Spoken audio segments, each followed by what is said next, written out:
Jangan lupa subscribe YouTube channel Metro TV News dan jangan lupa nyalakan notifikasinya.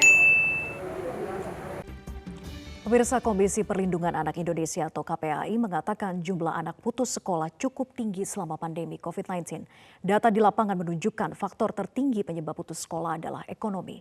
Berapa jumlah total anak putus sekolah dan apa faktor lainnya yang menyebabkan anak putus sekolah? Rekan Gemma Tanjung akan memaparkan selengkapnya untuk Anda. Silakan Gemma. Baik, terima kasih Vera. Selamat siang pemirsa. Pandemi COVID-19 sudah 1 tahun melanda Indonesia dan berdampak sejumlah sektor seperti pendidikan.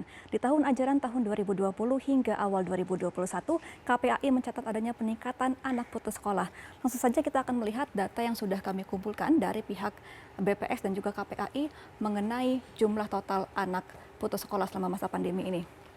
Kita akan flashback terlebih dahulu ke Survei Ekonomi Nasional pada tahun 2019 yang mengatakan bahwa lebih dari 43,7 juta atau setara dengan 7,9% anak usia 7 hingga 18 tahun putus sekolah.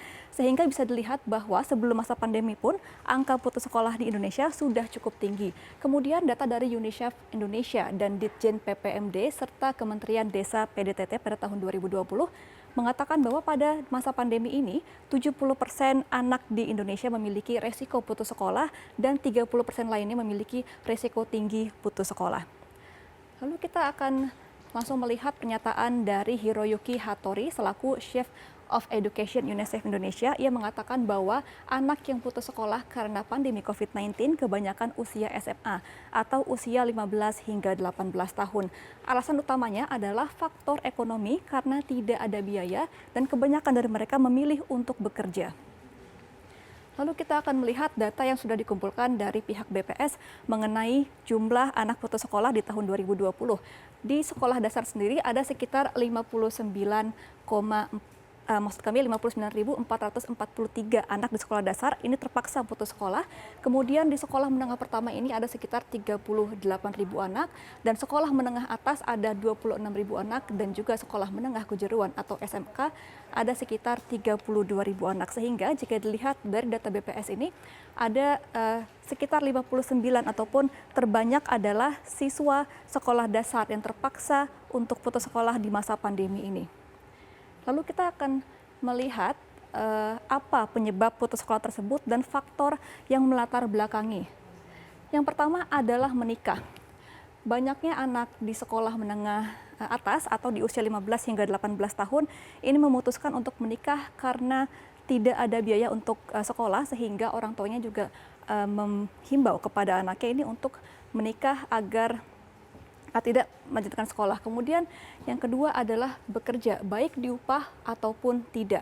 Contoh kasus ada di suatu wilayah di Indonesia bahwa ada seorang orang tua murid memiliki usaha rumah makan, namun pada pandemi ini ia tidak dapat menggaji pegawainya sehingga orang tua tersebut meminta anaknya untuk bekerja sebagai pegawai di rumah makan tersebut sehingga banyak anak yang terpaksa bekerja baik diupah maupun tidak ataupun bekerja dengan orang tuanya karena tidak mampu untuk membayar SPP sekolah. Kemudian yang selanjutnya adalah tidak punya gadget ataupun tidak mampu membeli kuota.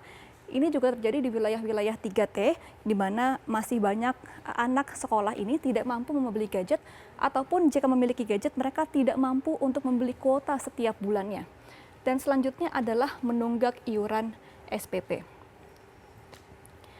Ini merupakan pengaduan yang terbanyak menurut KPAI karena banyaknya sekolah negeri ataupun swasta menerima pengaduan dari orang tua murid karena banyaknya orang tua murid yang tidak dapat membayar SPP. Untuk itu pihak KPAI sudah melakukan mediasi terhadap sejumlah sekolah agar dapat meringankan biaya SPP agar nantinya orang tua murid dapat membayar dan juga anaknya dapat kembali ke sekolah. Kemudian kita akan melihat fenomena terbaru yaitu kecanduan game online.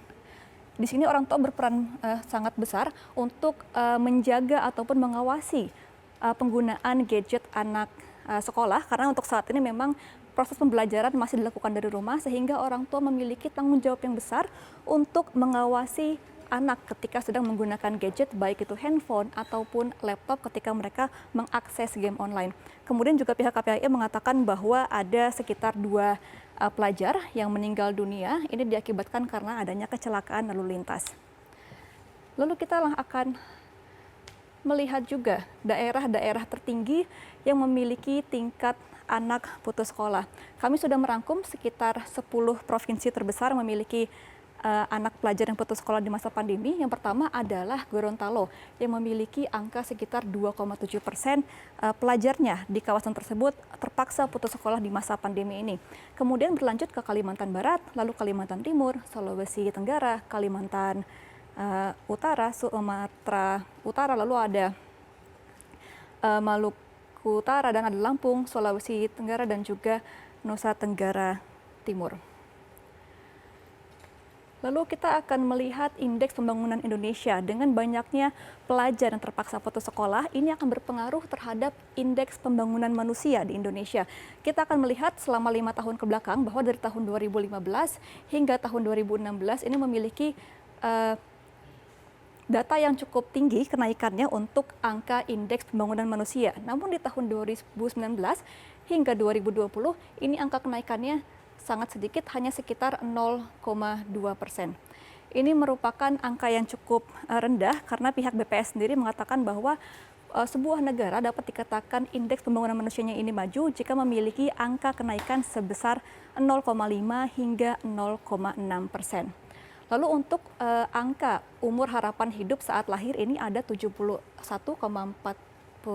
tahun.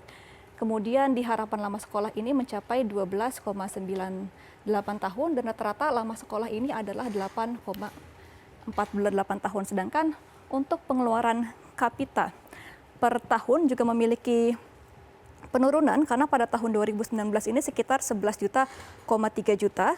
Namun di tahun 2020 memiliki penurunan sekitar 11,13 ribu. Hal ini dikarenakan menurunnya angka perekonomian di Indonesia pasca terjadinya pandemi COVID-19. Lalu kita akan berlanjut lagi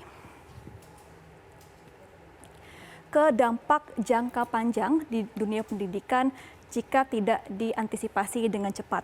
Yang pertama adalah ini merupakan angka rata-rata dari lama sekolah. Dari yang semula 7,9 tahun, ini akan menurun menjadi 7,6 hingga 7 tahun saja. Kemudian di penurunan pendaftaran pada pendidikan tinggi, ini hanya ada sekitar 3,5% atau setara dengan 7,9 juta siswa. Dan berlanjut di dampak selanjutnya, ini akan ada sekitar 24 juta siswa dari PAUD hingga perguruan tinggi terpaksa putus sekolah di masa pandemi. Kemudian ada juga, jika diperkirakan sekitar 5,2 juta hingga 5,7 juta dari anak perempuan dan juga anak laki-laki ini berisiko putus sekolah, baik dari dasar hingga tahap menengah. Kemudian juga penurunan partisipasi untuk pendidikan dini ataupun PAUD sebesar 2,8 atau setara dengan 5 juta anak. Lalu dampak selanjutnya, kita akan melihat juga bahwa dengan banyaknya anak yang putus sekolah ini, maka akan menurunkan capaian hasil ujian sebesar 25% dan juga meningkatkan kemiskinan belajar. Ini maksudnya adalah banyaknya nanti anak-anak di usia di bawah 10 tahun ini tidak dapat membaca ataupun tidak dapat memahami kalimat sederhana. Data dari sebelum pandemi bahwa sebanyak 53% anak berusia di bawah 10 tahun di negara yang memiliki pendapatan rendah ataupun pendapatan menengah ini tidak dapat membaca ataupun tidak dapat memahami kalimat yang sederhana. Kemudian adalah hilangnya investasi pemerintah. Dengan menurunnya angka pendidikan, maka nantinya sumber daya manusia di Indonesia tidak dapat berkompetisi dengan global, sehingga Indonesia ditaksir akan kehilangan investasi sebesar 16% maksud kami, setara dengan 10 triliun dolar Amerika Serikat. Dan yang terakhir adalah nantinya dengan banyaknya anak yang putus sekolah akan memperlebar kesenjangan pendidikan antar siswa ekonomi atas dan juga ekonomi bawah. Lalu kita langsung akan melihat juga cara ataupun solusi yang sudah dihimbau oleh pihak KPAI kepada pemerintah pusat dan juga pemerintah daerah. Yang pertama adalah melakukan pemetaan untuk siswa yang putus sekolah beserta dengan alasannya, sehingga jika nantinya pemerintah daerah dapat mengetahui apa faktor yang melatar belakangi mengapa ada anak yang putus sekolah, akan langsung diberikan edukasi dan sosialisasi juga kepada orang tuanya agar anak tersebut tetap dapat melanjutkan sekolah. Lalu yang kedua adalah membantu keluarga kelas bawah untuk menghindari anak putus sekolah akibat terhimpit ekonomi. Ini bisa dalam faktor pembayaran SPP dan juga pemberian kuota karena untuk saat ini memang masih belajar dari rumah. Dan yang ketiga adalah orang tua berperan penting dalam mengawasi penggunaan gadget anak. Kita akan tadi flashback sedikit bahwa ada fenomena baru di pembelajaran dari rumah ini, banyak anak yang kecanduan game online akibat tidak adanya pengawasan untuk gadget, sehingga orang tua berperan penting dalam mengawasi penggunaan gadget pada anak.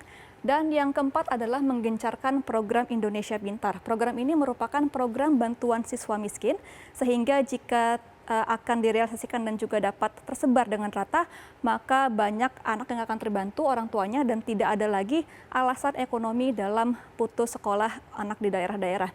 Kemudian yang terakhir adalah Kartu Indonesia Pintar.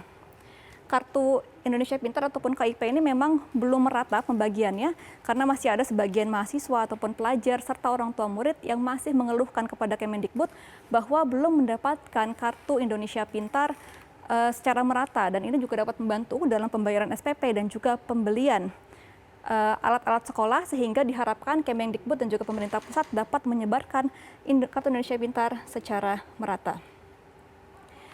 Ya pemirsa, dalam fenomena putusnya banyak anak yang putus sekolah di masa pandemi ini, sehingga koordinasi antara KPAI dan juga pemerintah pusat hingga pemerintah daerah dan juga orang tua murid dibutuhkan agar nantinya dapat menjaga pembelajaran dari rumah dan juga tidak ada lagi anak yang putus sekolah akibat alasan pandemi ataupun alasan ekonomi. Tetaplah patuhi protokol kesehatan guna memutus mata rantai COVID-19. Demikian pemaparan pada siang ini, saya kembalikan ke Anda, Vera. Baik, terima kasih Gemma Tanjung atas pemaparan Anda.